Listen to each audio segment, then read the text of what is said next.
하나님의 말씀은 요한일서 4장 18절에서 19절의 말씀입니다.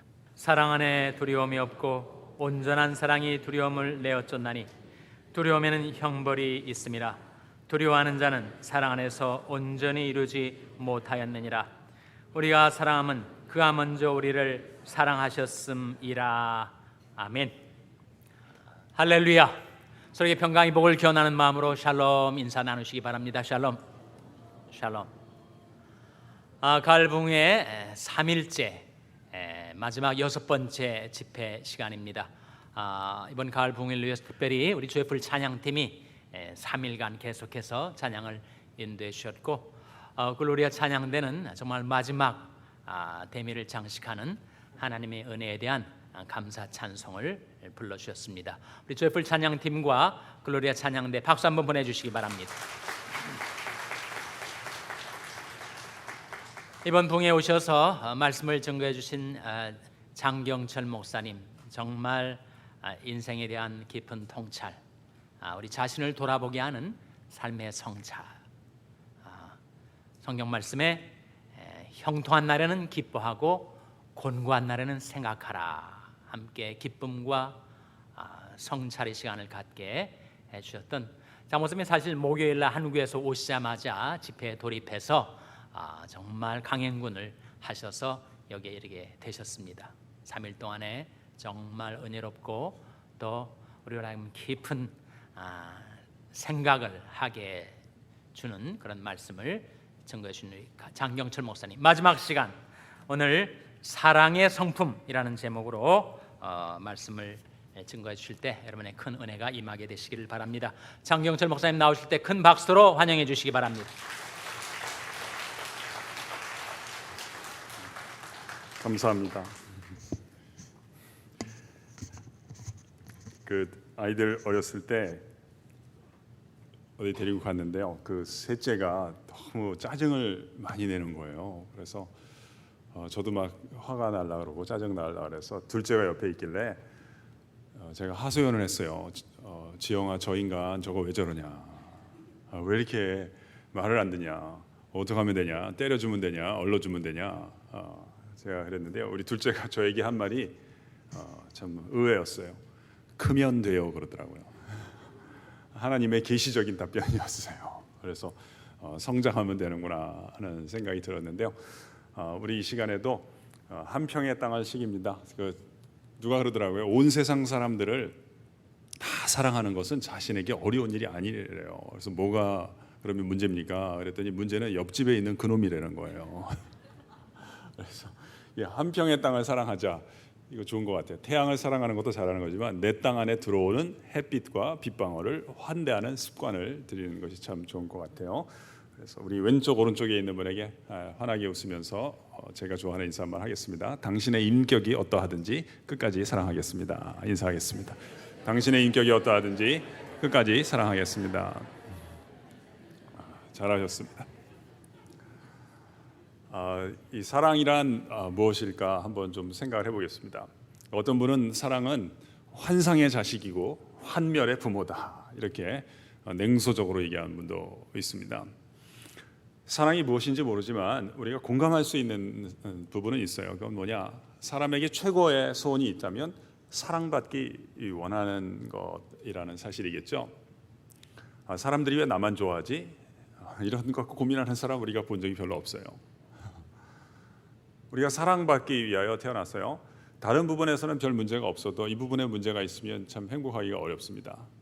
예를 들면 사람들이 다 나를 너무 좋아해 주니까, 사랑해 주니까 내가 나도 모르게 좀 버릇이 없어지는 것 같아. 그중에 한두 사람은 나를 엄격하게 대해야지 내가 좀 나를 건강하게 관리할 수 있는 것 같더라고. 이야기 들어보면 말이 되지만 이런 고민하는 사람 제가 본 적이 없습니다. 제가 논점을 강화하기 위해서 조금 구체적으로 한번 여러분이랑 예를 들어보겠습니다. 내 가족이나 친구, 친지가 100명 있다고 우리가 생각해 보겠습니다. 그 중에 99명이 그렇게 만나면 반가워하는 것입니다. 밥 먹었느냐? 먹었다. 차는 안 마셨지? 내가 커피 한 잔 가져다 줄게. 그 중에 한 사람이 돌아다니면서 나에 대해서 안 좋은 얘기를 하는 거예요. 그 얘기를 내가 처음 들었을 때는 마음이 좀 상했습니다. 근데 왜 그럴까 저 사람? 그러다가 아니다, 내가 실수를 한 게 있을 수도 있겠구나 생각돼서 기회 되면 한번 만나서 좀 얘기를 하고 잘못한 게 있으면 내가 사과해야지 마음을 가졌습니다. 근데 어떤 모임에 갔는데 있는 거예요. 그래서 한번 얘기해 보려고 가는데 이 사람이 오다가요, 저를 보더니 싹 딴 데를 보고 가버리는 거예요. 이런 일이 있으면 이걸 점수로 환산을 하면 인간관계가 99점이거든요. 99명과는 관계가 좋으니까요. 우리가 무엇을 하든지 80점, 90점 이상 얻기 어렵습니다. 근데 사람들과의 관계에 있어서 99점이라고 하면 이것은 거의 완벽에 가까운 점수입니다. 그럼에도 불구하고 이런 일이 나에게 있으면 어떻게 되는가 봤더니 99명 생각은 잘 안 나지만 이 한 명 때문에 밥맛이 없어지는 거예요. 밤에 잠이 잘 안 옵니다. 힘들면. 어떤 모임에 가기로 했는데 그 사람이 온다는 얘기 듣잖아요. 야, 미안한데 내가 이번에 일이 있어서 못 갈 것 같은데. 이렇게 말을 하는 나를 발견하게 돼요. 이게 왜 그럴까요? 이게 피할 수 있는 게 아닙니다. 우리가 이 설계가 그렇게 되어 있는 것입니다. 인간이 설계가 사랑을 받고 사랑하는 존재로, 제 표현을 빌면 사랑을 많이 받아서 쌓아서 그것을 누리다가 유통하는 존재로 디자인이 되어 있는 것입니다.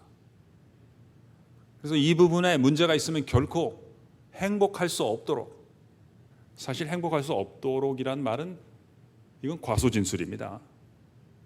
행복은 둘째치고 일상적인 삶도 영위할 수 없도록 그렇게 설계가 되어 있는 것입니다. 그래서 일하러 태어났다 이런 건 다 이단입니다. 이단. 사랑받고 사랑하기 위하여 나머지 모든 것들이 주어진 것이지 내가 무슨 대단한 일을 하고 이름을 내기 위해서 내가 지음을 받은 것이 아니라는 사실입니다. 그래서 우리가 사랑을 좀 더 잘하는데 도움이 되는 원리를 오늘 시간이 허락하는 범위 내에서 같이 좀 살펴보고 싶습니다. 18절 제가 한번 읽겠습니다.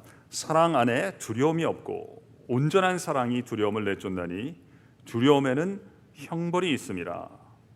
두려워하는 자는 사랑 안에서 온전히 이루지 못하였느니라 말씀하십니다. 우리 성경의 일부분을 같이 한번 따라해 볼까요?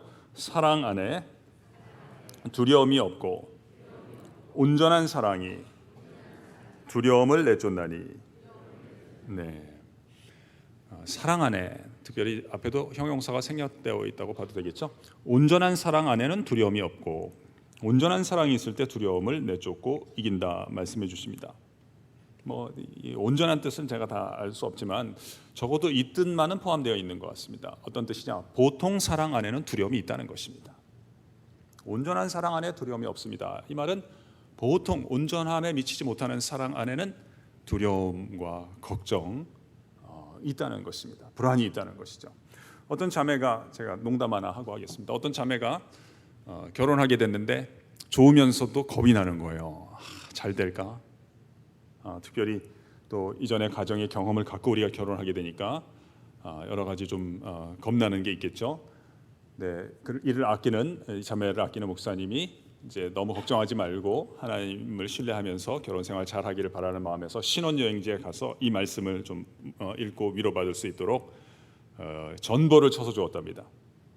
요즘에 카카오톡 이런 거 하겠습니다만, 그래서 우체국에 가서 요한일서 4장 18절 말씀을 읽도록 요1 4:땡땡18.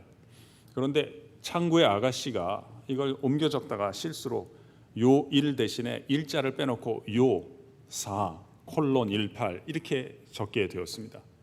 그러니까 요1 하면 요한일서지만 요 하면은 성경의 어떤 책인가요? 요한복음을 읽게 된 것입니다. 그래서 목사님이 주신 말씀이니까 너무 반가워서 이 신부가 신혼여행지에 가서 성경책을 딱 펴고 봤더니 혹시 요한복음 4장 18절에 어떤 말씀이 있는 줄 아세요? 내게 남편 5이 있었으나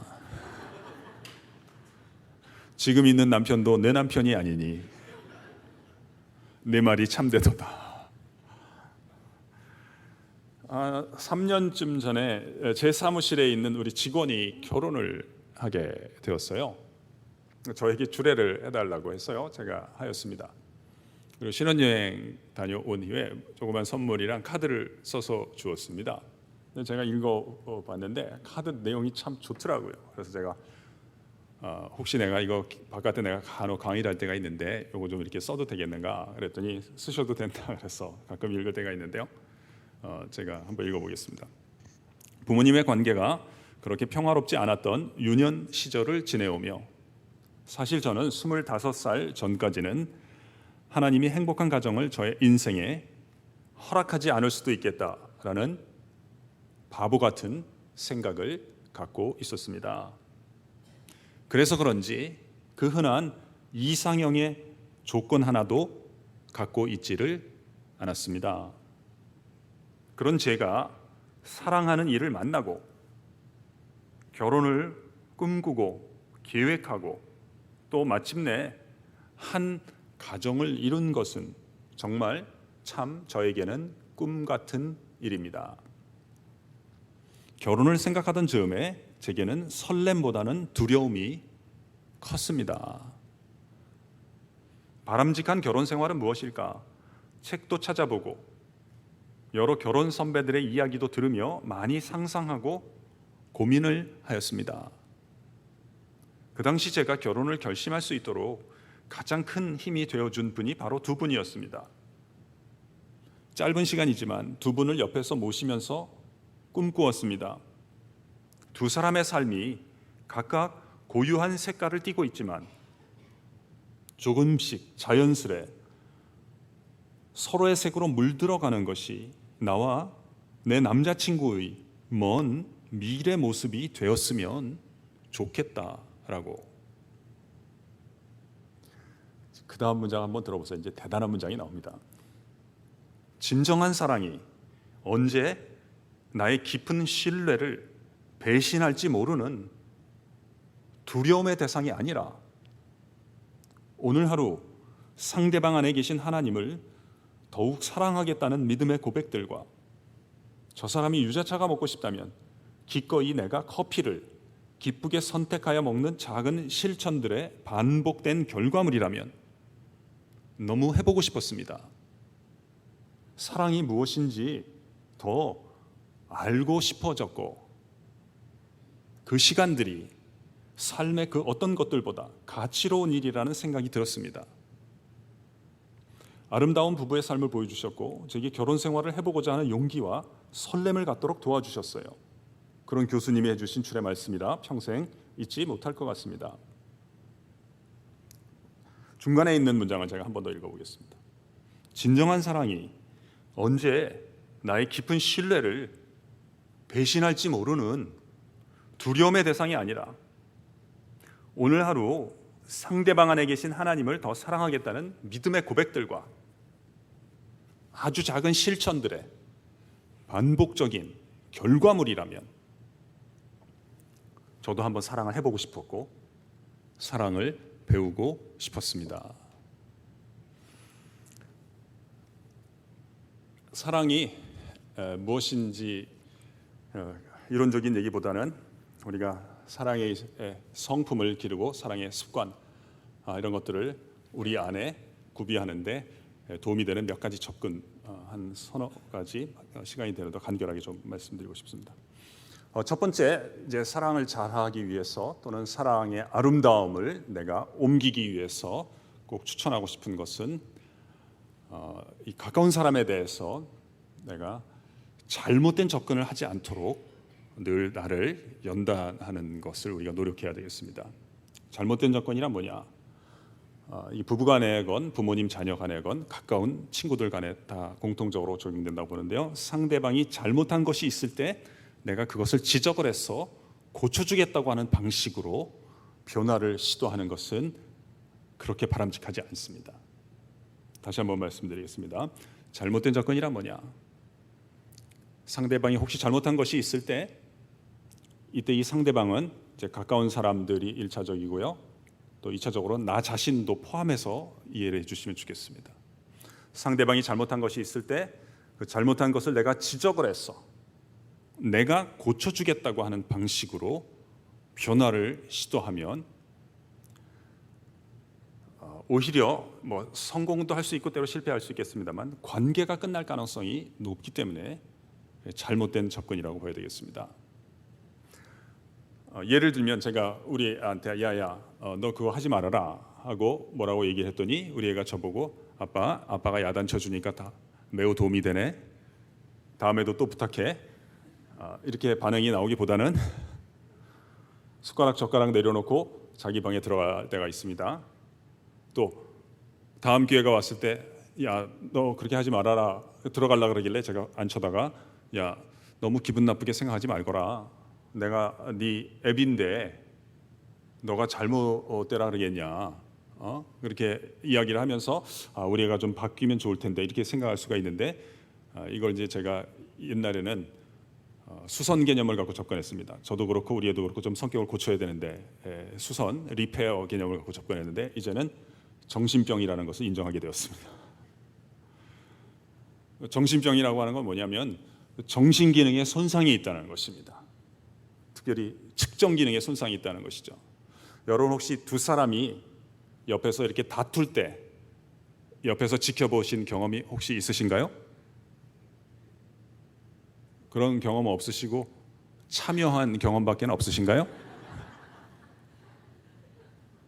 두 사람이 다툴 때 의견이 서로 다르면 각자 자신의 의견을 발표하고 매듭을 짓고 또 다음 주제에 대해서 각자 자신의 의견을 발표하고 매듭 짓고 그 다음으로 넘어갑니까? 아니면은 했던 이야기를 또 하고 또 하는 경우가 많은가요?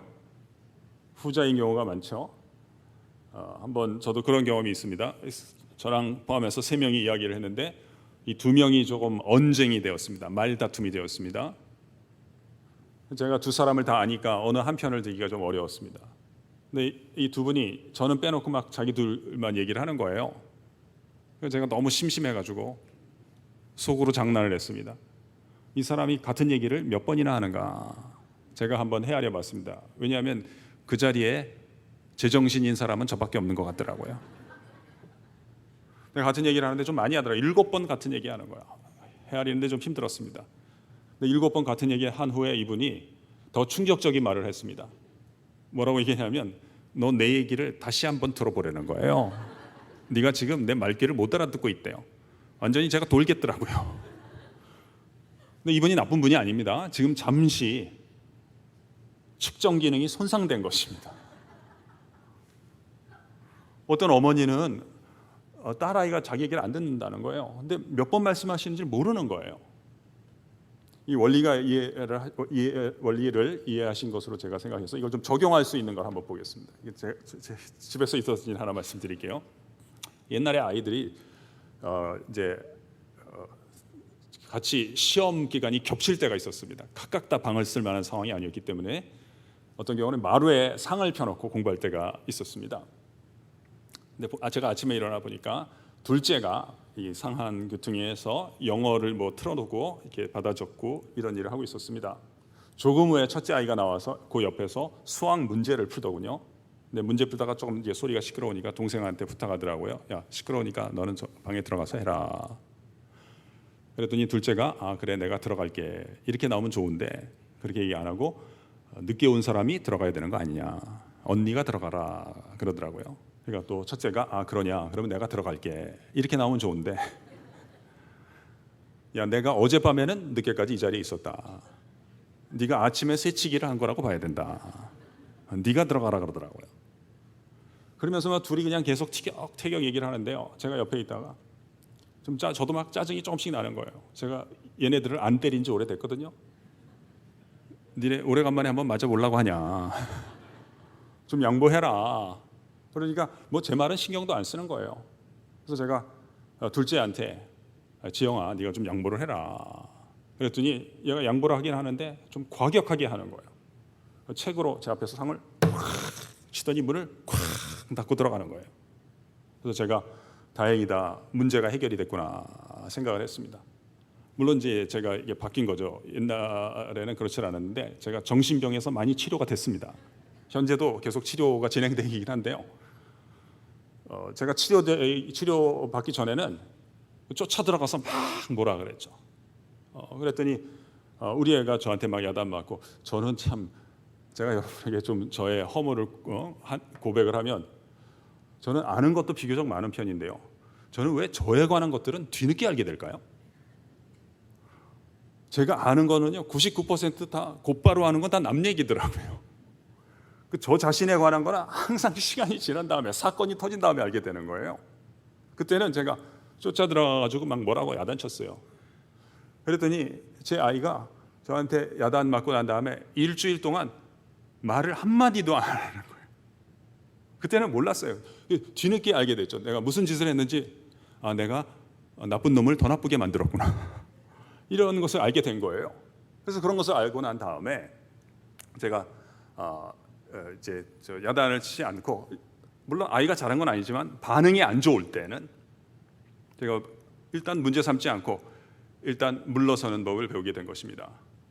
근데 저는 여기서부터도 관계가 바뀔 수 있다는 건 옛날에 몰랐습니다. 일단 상대방의 반응이 좋지 않을 때 제가 그것을 지적을 하거나 문제 삼지 않고 일단 물러서는 걸 배웠고, 제 틀은 제가 이제 유통이라는 낱말을 참 좋아하거든요. 잘못하는 사람도 나름대로 이제 창고가 있는데, 창고에 있는 선택 가능한 행위 가운데 그나마 질이 좋은 것을 선택을 해서 진열장에 내어놓은 건데, 일단 반응이 안 좋을 때 물러서는 법을 배우고 난 다음부터 제 인간관계 속에서 불행의 숫자들이 현저하게 감소하기 시작한다는 것을 제가 배우게 되었어요. 제 말을 오해하시면 안 됩니다. 우리 아이들이 바뀌었다는 뜻이 아닙니다. 애들은 여전히 그 모양 그 꼴이었습니다. 그런데 놀랍게도 저와 아이들 사이의 관계 속에서 아무것도 바뀐 건 없는데 저의 접근만 바뀌었을 뿐인데 불행의 숫자들이 현저하게 감소하기 시작하였다는 것을 알게 됐습니다. 그래서 참 혜택을 많이 누리게 됐고요.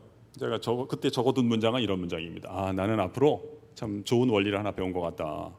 혹시 상황이 좋지 않고 무자격한 사람들이 혹시 있다 할지라도 내가 하나님께 계속 쓰임받을 수 있는 원리를 하나 포착한 것일 수도 있겠구나 하는 것을 깨닫게 되었습니다. 그래서 제가 이것을 우리가 같이 훈련하는 걸 노력하고 싶습니다.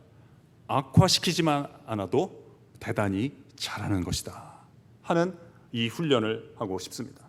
어제보다 오늘이 나빠지지만 않아도 여러분도 칭찬받으셔야 되고, 우리 아이들이건 상대방이건 그 부분에 대해서 충분히 고맙게 생각할 이유가 있다는 것입니다. 그래서 이제 제가 그런 접근을 취하지 않는데요, 그날 얘기를 마저 해드리면, 그날은 매듭이 안 지어졌습니다. 저는 이제 매듭을 짓고 끝내는 편인데, 둘째가 방에 들어가지 않았습니까?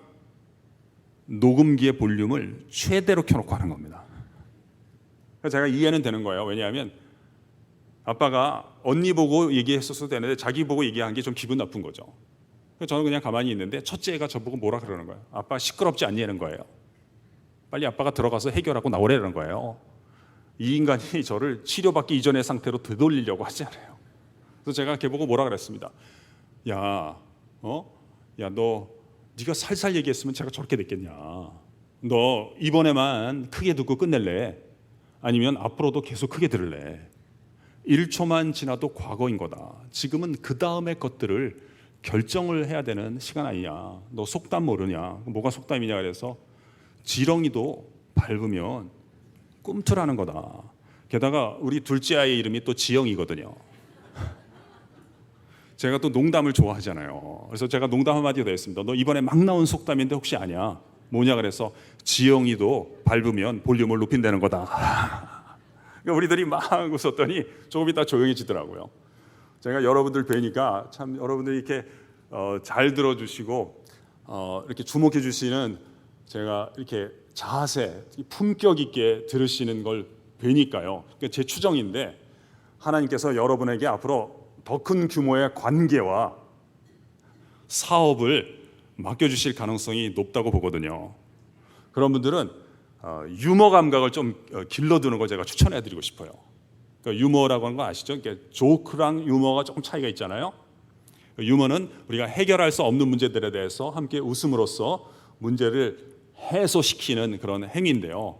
유머 감각을 좀 길러두시면 조금 더 좋은 지도력을 행사할 수 있지 않겠는가 싶습니다. 그래서 교회에서도 여러분 이렇게 혹시 일을 직분을 맡기더라도요, 유머 감각으로 준비를 하셔야 됩니다. 제가 맞고는 싶지만 유머 감각이 부족해서 이번엔 좀 사양해야 되겠습니다. 이 정도 유머라도 구사하셔야 됩니다.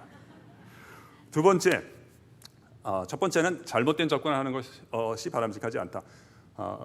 혹시 질문을 하실 것 같아서 그냥 말씀을 드리면, 교수님 그래도 아이가 문을 쾅 닫고 들어갔다고 했는데 그건 잘못하는 거는 그대로 방치해도 된다는 얘기냐?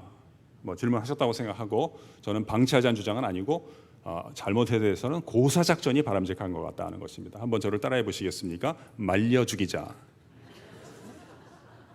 그래서 저는 잘못에 대해선 다른 분들의 잘못도 그렇고 우리 자신의 잘못도 그렇고요, 원망하고 없애려고 하는 게 이게 비난에 의한, 정죄에 의한 예배 효과가 나거든요. 거기에 시간과 관심을 쓰게 되는 것입니다. 그래서 고사 작전을 조금 습관으로 들이시면 좋겠습니다. 두 번째 넘어가야 되니까 일상적인 예 하나만 드리겠습니다. 어떤 분이 너무 저 얘기 좀 안 했으면 좋겠는데 계속하면 됐으니까 여보 그만하세요, 이렇게 여러분이 얘기를 하시면 이렇게 나올 가능성이 높습니다. 왜 그 이야기를 지금 꼭 해야 되는지까지 포함해서 2배로 이야기를 할 가능성이 높습니다. 그러니까 그렇게 해서 되면 그렇게 하시고요, 그렇지 않으면 잘못된 접근이니까 그 경우에는 일단 그냥 공감을 해주는 게 어떨까 싶습니다. 일리가 있다, 나는 그런 생각 못 해봤는데 당신 얘기 듣고 보니까 그 말도 일리가 있는 것 같다, 이렇게 하시고요. 그 다음에 이제 고사 작전으로 들어가는 겁니다. 할 수만 있으면 평소에 좀 관찰을 해주셔서 그분이 잘하는 걸 갖다가 좀 언급을 해주시고, 당신 저번에 보니까 이 부분을 참 잘하는 것 같은데 어떻게 해서 그 부분을 잘하게 됐는가를 좀 물어봐 주셔서, 혹시 그 부분을 대답하다가 앞에 얘기를 더 이상 안 할 수 있도록, 이게 다른 접근이 아니라 하나님이 우리에게 해주시는 접근입니다. 우리가 워낙 문제가 많으니까 하나님께서 너 이것도 고치고 저것도 고쳐야지 내가 널 쓸 것이냐, 그게 아니라 우리 한 가지 잘하는 것을 은사를 자꾸 기뻐해 주시고 인정을 해 주셔서 잘하게 성장하게 만들어 주시고 가을을 거쳐서 나머지 부분까지 이렇게 치유되도록 도와주시니까 그런 접근을 취하는 것을 추천해 드리고 싶습니다. 두 번째는 사랑을 조금 더 우리가 잘 연습하는 방법 가운데 하나는 그리움을 불러일으키는 사람인가, 이러한 방향으로 우리가 가까운 사람들을 접근하는 것을 추천을 해드리고 싶습니다. 예를 들면 여러분 혹시 뭐 자주 가는 식당이나 뭐 찻집이나 이런 데 있으시다면 우리가 어디 간다는 거는 메뉴판을 받는다든지 물을 받을 텐데, 그때 그냥 받지 마시고, 그러니까 여러분 저를 이렇게 대해 주시는 게 너무 좋아요. 이렇게 기대하는 표정으로 환하게 보여주시는 게 좋은데요, 어디 가든지 잠깐 그거 받을 때 환하게 웃으면서 감사합니다, 고맙습니다, 이렇게 이야기하는 습관을 좀 들여주시면 좋겠습니다. 그래서 의지력을 소모하지 않고 내가 근육을 가지고 이것을 할 수 있도록 하시면 좋겠습니다. 그러니까 예수님께서 뭐 선물 같은 거 줄 때는 왼손이 하는 것을 오른손이 모르게 이렇게 하라고 하셨는데, 저는 처음에 좀 이해가 잘 안 돼서, 왜냐하면 두 손으로 드려야 되는데 그걸 왼손이 하는 걸 오른손이 어떻게 모를 수가 있겠나. 그 말은 이제 습관이 되어라는 말씀으로 이해를 합니다. 그러니까 습관이 되는 것은 잘 알지 못하니까. 그래서 이게 자주 가는 식당이 있으시다면 자꾸 감사합니다, 고맙습니다 얘기를 해서 한 7번 전 갔을 때 그 종업원이 나와 눈이 마주쳤을 때 나를 반가워하는 것을 보면 좋지 않을까. 이런 것을 좀 자꾸 가까운 사람에게도 연습하는 것을 추천해드리고 싶습니다. 예를 하나 들면, 저는 서울의 공릉동이라는 동네에 살고 있습니다. 흔히 태능이라고 많이 알려져 있는데요, 저희 서울여자대학교가 있고요, 길 건너 육군사관학교가 그 자리에 있습니다. 그리고 조금 이제 바깥으로 가면 대학교가 하나 더 있습니다. 그러니까 삼육대학교라는 대학교가 있습니다. 삼육대학교가 좀 위치가 특이한데, 이 정문은 서울인데요, 후문은 경기도입니다. 이렇게 걸쳐 있습니다. 그리고 특이하게도 이 학교는 정문 앞에는 상점은 물론이고 주택 한 채 없습니다. 모든 가게는 다 남양주시 별내면에 해당하는 그 후문에 있는데요, 거기에 중국관이라고 하는 중국 음식점이 있어서 요즘은 못 갔는데 종종 갑니다. 물론 이제 저는 가면 메뉴를 주실 때도 그렇고 제가 감사합니다, 물 주실 때도 고맙습니다 말씀을 드립니다. 그리고 이렇게 제가 보니까 주방장 아저씨께서 주인이시더라고요. 여러분도 그렇게 하시죠? 우리가 어디 가면 누가 보스인가를 보지 않습니까? 가끔 이제 사장님이 홀에 나오실 때가 있습니다. 그럼 제가 기회를 놓치지 않습니다. 사장님, 저는 뭐 다른 중국집들 또 모임 때문에 뭐 호텔에 있는 중국집을 갈 때도 있습니다만 저보고 만약에 장소를 선택해도 된다고 한다면 저는 서슴없이 우리 중국관을 선택을 할 것입니다. 말씀을 드립니다. 사장님이 참 좋아하십니다. 드디어 언제부턴가 서비스가 나오기 시작했습니다. 어떻게 해서 서비스가 나오게 됐는가를 통해서 우리가 좀 내가 사랑받고 사랑하는 사람이 되는데 도움이 되는 원리를 좀 얻고 싶습니다. 사실 제가 뭐 서비스 받으려고 하는 건 아니고 이게 비싼 집이 아닙니다. 짜장면 3,000원, 4,000원 하는 집인데요. 저는 고맙기도 하고 이렇게 말씀을 드리는데 아주머니 감사합니다, 고맙습니다 이렇게 얘기를 하는데요. 그때 이게 뭐 큰 변화를 일으키지는 않습니다. 그런데 이걸 계속하게 되면 즐거운 반복을 계속하게 될 때 참 많은 변화가 일어난다는 것을 경험하게 됩니다. 세 번째 감사와 네 번째 감사 사이의 역사가 일어나는 것을 보게 됩니다. 그러니까 아주머니가 서빙을 하시는데 우리 테이블만 오시는 건 아니거든요. 저쪽 테이블도 가십니다. 그럼 저쪽 테이블에 있는 손님들께서는 고맙다는 얘기를 잘 안 하십니다. 참 희한하죠. 그럼 그때 아주머니께서 갑자기 우리 테이블에 대해서 그리움이 일어나게 됩니다. 우리 테이블에 더 자주 오시는 것을 뵙게 됩니다. 제가 청아해서 그런 게 아닙니다. 근데 왜 그런가 봤더니 우리 테이블에서 주방에 가실 때는 저쪽 테이블을 잘 안 들렀다가 가십니다.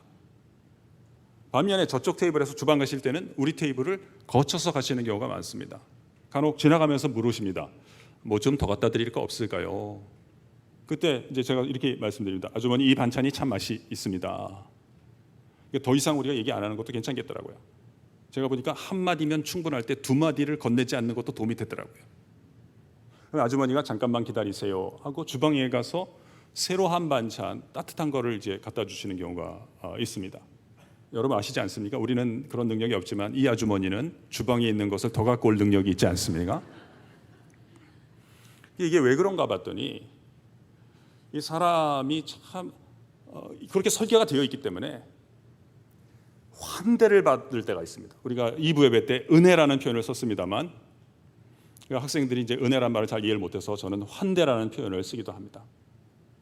환대란 무엇인가 봤더니 어떤 사람의 퀄리피케이션, 자격이나 실적에 관계없이 그에게 건네지는 호의, 굿윌 또는 혜택이 있습니다. 이걸 우리가 환대라고 합니다. 보통은 환대는 이 성품으로부터 나오는 것입니다. 이 성품으로부터 환대가 나오게 될 때 참 희한하죠? 그렇게 아주머니가 뭐 5년 일을 하셨는지 10년 일을 하셨는지 모르겠습니다만 평소 그냥 아침 9시부터 5시까지 그렇게 일을 하셨는데 환대를 받기 시작하면 일상이 사막이 되기 시작하는 경험을 하게 됩니다. 누군가로부터 환대를 내가 경험하게 되면 어제까지 나는 그렇게 살았는데 마치 오늘부터는 내가 타향에 있는 것 같은 느낌이 들고 본향을 향한 그리움이 생기게 되는 것입니다. 환대가 비롯된 곳을 향해서 나의 고개가 돌아가게 되는데 이것을 우리는 그리움이라고 부르는 것입니다. 인간은 영원을 향한 그리움을 위하여 지음을 받은 존재인 것입니다. 이것이 우리가 여러 곳에서 그렇게 성공해도 결코 만족할 수 없는 이유인 것입니다. 하나님께서는 우리를 먼저 버림받은 자들을 외면하지 아니하시고 예수 그리스도 안에서 나를 위해서 희생을 치르게 하시고 그 환대의 기쁨을 알게 하시고 이 환대를 옮기는 사람으로 불러주시는 것입니다. 이 환대를 경험한 사람은 어떻게 되느냐? 그 사람이 있을 때는 잠시 모를 수 있습니다. 그 사람이 없을 때 그를 향한 그리움을 불러일으키게 되는 것입니다. 그래서 혹시 연애하시는 분들은 이런 원리를 적용하시는 것도 저는 괜찮다고 봅니다. 혹시 좋아하는 분들 있으면 내가 이 사람을 좋아하고 이 사람이 나를 좋아하느냐를 만났을 때 이렇게 점검하는 것도 한 가지 방법입니다만 만남이 매듭지어진 다음에 그 뒤에 느낌이 좋은 사람이 더 좋은 사람일 수 있습니다. 그래서 이 좋아하는 사람이 있으면 혹시 이렇게 주변에 있으면 이 원리도 소개해 주면 좋겠습니다. 좋아하는 사람이 있으면 쫓아가서 내가 너 좋아한다. 이거는 좋지 않다 그랬습니다. 그렇게 하지 말고 자꾸 환대를 해줘서 청년들 같은 경우에 학교나 이렇게 직장에서 그렇게 하는 게 좋겠습니다. 자꾸 환대를 해줘서 이 친구가 좋아할 때 그때 좋아한다 그러면 안 되고 좀 기다려야 됩니다. 좀 기다렸다가 한 몇 주 지난 다음에 이런 일이 있도록 만들어 주는 거죠. 내가 이때까지는 참 기분이 좋았는데 오늘 울적한데 왜 울적한가 하고 정신을 차리고 봤더니 다른 것들은 아무것도 바뀐 것이 없는데 그 자리에 네가 없는 사람이 되도록 만들어 주는 것이 좋겠다. 이게 이제 영어의 좀 표현인데 promiscuous by absence라고 그것의 부재에 의하여 두드러지는 그러한 사람이 되는 것이 사랑에 있어서 좋은 방법이다 하는 것을 성경이 우리에게 가르쳐 주십니다. 세 번째, 또 사랑의 훈련에 있어서 꼭 필요한 것이 있는데 그것은 제가 학생들에게 이제 혹시 결혼 대상자를 고려할 때 만나면 너무너무 좋을 때는 계속 그 느낌을 좋아하지만 정말 내가 인생을 함께 걸어갈 사람인가를 점검할 때는 한번 다툴 때를 잘 보는 것이 좋겠다. 가까워지고 난 다음에 다툼이 있을 때 두 사람 사이에 다툼을 극복할 수 있는 화해의 능력이 있는가를 잘 점검을 해서 화해의 성품을 기르는 것을 좀 훈련하고 연단하도록 권면을 합니다. 그래서 이 다투는 것을 너무 나쁘게 우리가 생각하지 말고요. 우리가 길거리 가다 아무나 미워하지 않습니다. 섭섭함과 다툼이 있다는 것은 가까운 관계에 있다는 것입니다. 그때 다툼의 숫자보다 한 번 더 화해하는 사람이 되도록 우리 자신을 훈련하는 것을 꼭 같이 추천하고요. 또 그렇게 노력을 하고 싶습니다. 여기 이런 원리가 있습니다. 참사랑이란 한때의 낭만적인 기분이라기보다는 화해의 능력이라고 봐야 되겠습니다. 중요한 내용이니까 우리 같이 한번 따라해 보겠습니다. 진정한 사랑이란 한때의 낭만적 기분이 아니라 화해의 능력입니다. 네. 제가 수업 중에 이런 내용을 한번 학생들에게 강의를 하였습니다. 그랬더니 꽤 오래 전인데 우리 학생이 저에게 이 메일 박스에 우편함에 이런 편지를 보냈습니다. 안녕하세요. 우리의 몸은 운동을, 우리의 정신은 미소를, 우리의 영혼은 사랑을 필요로 한다고 하셨지요. 저는 그런데 가끔 쪽지 한 장이 정말 필요했답니다. 너 정말 잘하고 있어 라든지 너 정말 괜찮은 애야 등등. 그래서 말인데 교수님께 전해드리는 저의 쪽지 한 장이 추운 날에 커피처럼 작은 기쁨이 되기를 바라요. 너무 큰 기대인가요? 저에게 추운 날의 커피는 너무 큰 기쁨이거든요. 교수님을 뵌 건 두 번째, 제 수업을 이제 두 번째 듣는 학생이었던 모양입니다. 전 항상 목사님들은 따분하고 욕심 많고 말 많고 하나 더 있어요. 착한 척하면서 정작 인간적인 욕망은 포기도 못하면서 감히 신부님을 가장하는 사람들이라고 생각을 했었는데 바꿔드리기로 했습니다. 인간적인 행복도 신에 대한 충성도 교육에 대한 열정도 포기를 못하시는 무지하게 욕심 많으신 분들로 바꿔드릴게요. 중간에 좀 생략하겠습니다. 어제 저녁에는 아빠랑 심하게 싸워서 아침에는 얼굴도 안 보고 나왔는데 오늘은 수업이 끝나는 대로 꽃을 사들고 아빠 회사에 갈 생각입니다. 사랑은 화해의 능력이라고 하셨으니까요. 여러분도 다 이렇게 말씀을 받으실 수 있는 축복이 있기를 바랍니다. 제가 학생들에게 엄마랑 다툰 다음에 잘 복원하는 능력을 길러두는 게 제일 좋은 혼수일 수도 있다 이야기를 하는데요. 다음 날 갔더니 같은 학생에게서 또 그런 이 그림 엽서가 또 있었습니다. 안녕하세요 교수님, 결과를 궁금해하실 것 같아서. 아닌가요? 어쨌든 아빠는 오늘 아침에 용돈까지 주시며 허허 웃고 가셨답니다. 이 뒤에 우리 학생이 써준 내용은 제가 하는 다른 수업을 좀 들어야 이렇게 맥락이 이해가 되실 텐데 제가 학생들이 이렇게 남자친구가 있기를 원하지만 아직 남자친구가 없는 학생들은 본인 자신은 사랑할 수 있는 준비가 갖춰져 있으나 마음에 드는 대상을 만나지 못했기 때문이다. 이렇게 생각하기가 이제 쉽거든요. 또 우리 결혼하신 분들은 자기는 사랑할 수 있는 준비가 잘 되어 있었는데 내가 어쩌다가 이런 인간을 만나가지고 내가 이렇게 좀 불행하게 살아가는가 이렇게 생각하실 수도 있거든요. 근데 그렇게 생각한다면 저는 항상 전제가 문제라고 보거든요. 전제는 사랑은 대상의 문제다. 내가 실패한 것은 대상을 잘못 만났기 때문이다라는 전제인데 저는 그 전제가 상당히 미심적인 전제다. 사랑은 대상의 문제라기보다는 훈련의 문제라고 봐야 된다. 뭐 그런 얘기를 제가 하는데 그냥 제가 읽겠습니다. 그제는 제가 미팅을 했는데 저는 아무래도 교수님의 수업을 더 열심히 들어야 될 것 같아요. 사랑이 대상의 문제가 아니다라는 것을 영 극복하게 되질 못할 것 같은 거 있죠. 저 폭탄 맞았거든요. 이렇게 보냈습니다. 이제 제가 좀 집회의 결론을 맺도록 하겠습니다. 우리가 집회를 하나님의 성품과 축복을 유통하는 삶이다 이렇게 붙여보았습니다. 아마 유통이란 단어가 좀 낯서실 수가 있겠습니다. 이게 제가 좀 한 20여 년 전부터 자주 사용한 단어가 돼서 이제는 저의 트레이드 마크가 된 단어인데요. 저는 개인적으로 제가 목회자다 뭐 이런 생각보다는 또 교수다 이런 생각보다는 유통업을 한다. 이것이 저의 자의식 가운데 하나입니다. 저는 이렇게 청년 시절에 원래는 좀 염세적으로 살다가 좀 부흥회 때 좀 은혜를 받고 한번 사는데 좀 도움이 되는 삶을 살고 싶었는데 어떻게 해야 될지 모르다가 우리 선생님께서 그냥 열심으로 쓰임 받으면 오래 갈 수가 없고 은사를 발견해야 된다. 근데 그때만 하더라도 잘하는 게 별로 없어서 뭘 해야 되나 생각을 하다가 지금은 제가 한국말을 조금 잘하게 되었습니다.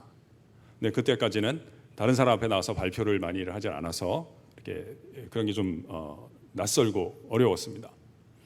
어떻게 해야 되나 고민을 하였는데 이게 열망은 있는데 재능은 없으니까 그게 참 힘들었습니다. 그러니까 그 모차르트를 시기하였던 살리에르의 고민이었던 것이죠. 살리에르가 하나님 앞에 이렇게 원망 섞인 기도를 합니다. 왜 나한테 저놈처럼 재능은 주지 않고 열망만 줘가지고 내 인생을 이렇게 괴롭히느냐. 그런데 일단 내가 그 능력이 없다는 것을 인정하고 나니까 그때 은사가 하나 있었던 듯합니다. 그건 뭐냐면 지적인 정직성의 은사는 은사인 줄도 모르고 하고 있었습니다. 모르는 것을 안다고 하거나 없는 것을 있다고 하는 것이 굉장히 참 힘들었던 것은 사실이었습니다. 일단 그것을 인정하고 나니까 성령께서 저에게 깨달음을 주셨습니다. 나에게 없으면 임대를 해와서 쓰임 받으면 되겠구나. 그래서 제가 이제 유통업을 하게 된 것입니다. 그래서 저의 소명 또는 직업은 유통업이고 제가 솔직하게 말씀드리겠습니다. 저의 전공은 모방과 표절입니다. 다 다른 분들 걸 갖다가 빌려와서 옮기는 것입니다. 그래서 제가 이 유통업을 하면서 많이 바뀌었습니다. 제 은사가 있는데 제 은사는 했던 이야기를 또 하고 또 하는 것이 저의 은사고 오늘의 저를 만든 좌우명이 있다면 반복이 기적을 낳는다 하는 것입니다. 그래서 이 얘기를 하면 이것도 깁니다. 제가 유통업을 하면서 많은 혜택을 입었습니다. 그 중에 하나가 제가 다른 사람은 말을 참 잘하는데 나는 이걸 잘 못하는 이유는 내가 바본가 보다 열등한가 보다 이렇게 생각했는데 유통업을 알게 되면서부터 제가 왜 잘 못하게 됐는지 저를 이해하게 됐고 저를 용서하게 되었습니다. 제가 바보라서 못했던 것이 아니라 제 언어의 창고에 좋은 언어들이 재고로 아직 준비되어 있지 않기 때문에 불시에 기회가 왔을 때 좋은 언어들을 진열장에 내어놓지 못한다는 원리를 알게 되었습니다. 이걸 알고 난 다음부터 제가 이제 조금 회개하는 삶이라고 할까요? 이전과 다른 습관을 갖게 됐죠. 옛날에는 책을 읽는다든지 좋은 대화를 한다든지 또는 어떤 강의를 들으면 좋은 기분만 갖고 일어섰다는 것을 깨달았고 한 단어, 두 단어, 한 문장, 두 문장 좋은 문장을 갖고 일어서는 것을 기뻐하게 됐고 제가 그 강의를 해야 되겠다 이런 소원을 갖지는 않았습니다. 그냥 너무 좋아서 이걸 간직하고 싶어서 그걸 만난 다음에 집에 와서 제 노트에 이걸 적어두는 것을 기뻐하게 됐고요.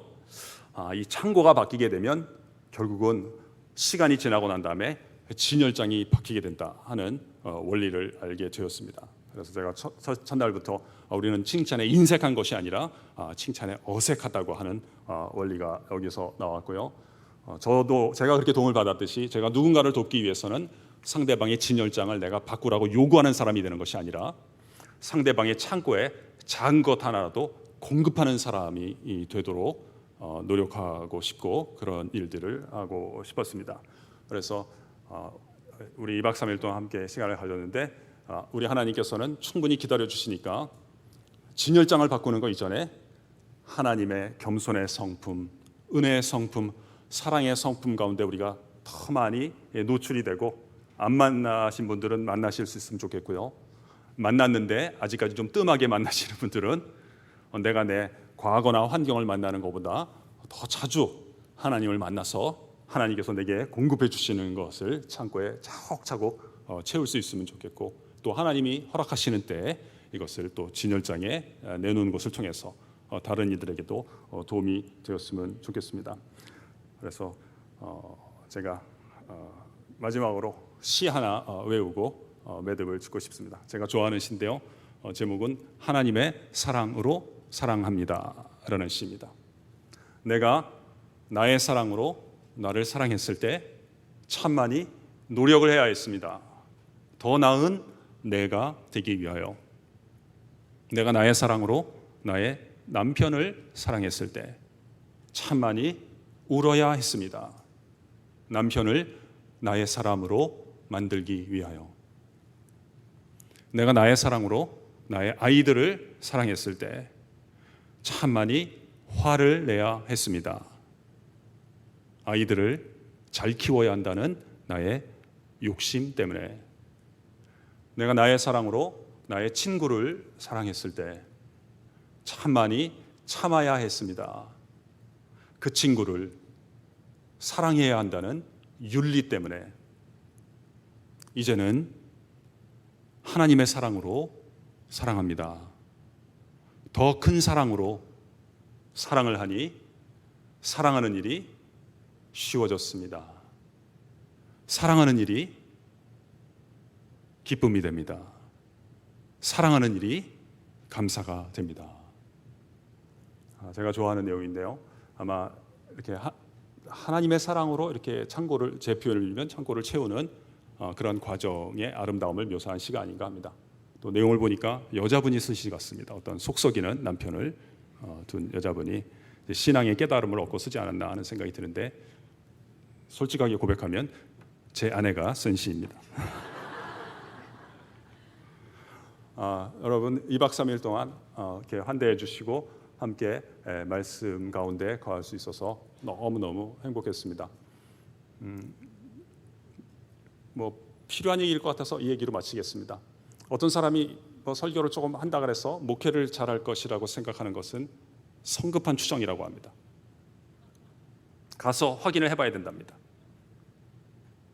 그런데 어떤 모임에 갔는데 그 모임의 구성원들이 훌륭하다면 그 모임의 지도자는 훌륭한 분이다라고 결론을 내려도 된다고 합니다.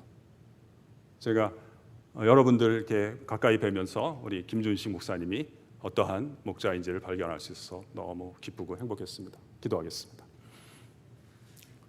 하나님 아버지, 하나님께서 이미 소중하게 품으셨고 당신의 영광을 위해서 친히 불러주신 하나님의 사람들을 만나게 하시니 감사합니다.